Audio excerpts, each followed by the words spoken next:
The Nipah virus, the real-life lethal virus which inspired the fictional MEV-1 virus in the Hollywood film Contagion, is considered one of the most dangerous pathogens circulating in the wild, and it is currently re-emerging in the southern Indian state of Kerala. The horrific Nipah virus, first identified 25 years ago in Malaysia, Nipah is estimated to have a case fatality rate as high as 75%, and has been cited as having the potential to spark another pandemic. There is currently no vaccine to prevent infection and no treatment to cure it in humans and animals. Nipah virus is a zoonotic virus, which means it is transmitted from animals, like fruit bats and pigs, to humans, and can also be transmitted through contaminated food or directly between people.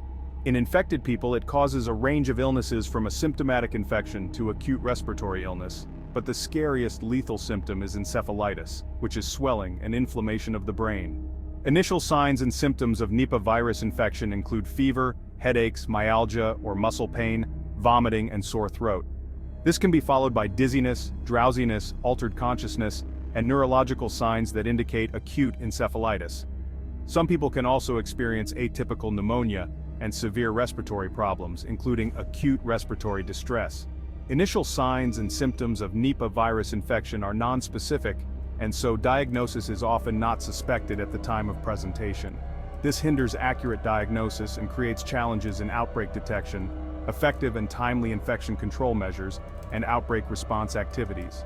According to WHO, most people who survive acute encephalitis make a full recovery, but long-term neurologic conditions have been reported in survivors. Approximately 20% of patients are left with residual neurological consequences such as seizure disorder and even personality changes. A small number of people who recover subsequently relapse or develop delayed onset encephalitis. Most recently, a young 14-year-old boy in India died from the infection, while authorities raced to track those who came into contact with him. Kerala Health Minister Veena George stated that the close relatives of the teenager had tested negative for the virus, according to local reports. She added that precautionary measures such as wearing face masks in public areas could not be lifted yet. The state's health minister has previously said that people had been identified as being in the high-risk category of having the disease and are being tested. The government and the World Health Organization have been working to contain the Nipah virus outbreak in Kerala. WHO representatives, including Dr. Ofran, have been actively involved in strategizing and implementing health measures. Local health officials are conducting extensive contact tracing and tracking the virus's spread. Prior to the latest flare-up, Kerala's state government had reported 4 separate Nipah virus outbreaks in the region since 2018. In an investigation published last year, Reuters reported that extensive tree loss and rapid urbanization in Kerala over recent decades had created ideal conditions for the Nipah virus to emerge. The virus was also recognized in Bangladesh in 2001, and nearly annual outbreaks have occurred in that country since. The disease has also been identified periodically in eastern India.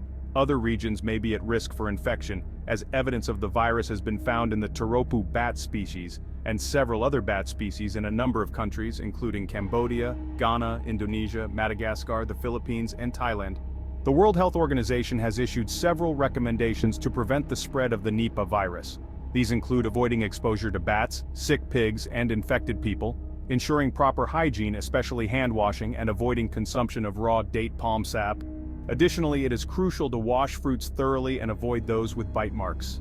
Although the threat of this deadly and scary virus is real, we must educate and protect ourselves. Remember to always consult your medical practitioner should you or someone you know experience symptoms or signs. Stay advised and stay safe. Thanks for watching. Please don't forget to like, subscribe, and share.